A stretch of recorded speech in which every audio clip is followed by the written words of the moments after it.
Lumakas at bumilis pa ang bagyong Vinta na nagbabantang maglandfall sa Northern Luzon. Hingi tayo ng detalye sa ating resident meteorologist na si Ginoong Nathaniel Cruz. Mang Tani? Salamat, Maki. Inaasahan nga magdadala ng katamtaman hanggang sa malakas na pagulan ng bagyong Vinta sa Northern Luzon bukas yan ng gabi. At base sa track ng Weather Central, bukas nga ng gabi ito inaasahang maglalandfall dito sa may Isabela, Cagayan area.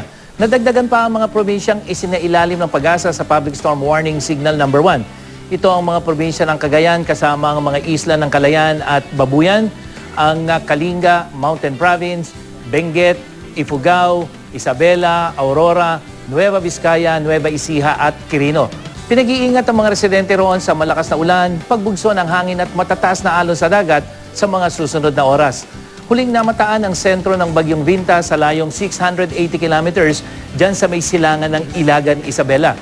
At taglay nito ang lakas ng hangin umaabot na sa 75 kilometers per hour malapit sa gitna at bugsong hanggang 90 kilometers per hour. Mas bumilis rin ang kilos ito pakanluran, 22 kilometers per hour. Dahil mabilis ang kilos ito, inaasahang makaalis agad dito mula sa lupa ng Luzon Biyernes ng umaga.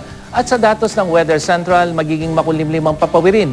Dito sa gitna at hilagang Luzon, magiging mas maaliwalas naman ang panahon sa iba pang bahagi ng Luzon. Maaliwalas hanggang sa bahagyang maulap na langit naman ang maranasan dito sa malaking bahagi ng Visayas, pero posible rin ang mahihinang ulan, lalong-lalo na dyan sa may Boracay, Cebu at dyan sa may Catarman. Hanggang sa katamtamang ulan at maulap na langit naman ang inaasahan sa rehiyon ng Soc-Sargent bukas at mahihinang pag-ulan at bahagyang maulap na papawirin naman ang iiral dito sa iba pang bahagi ng Mindanao.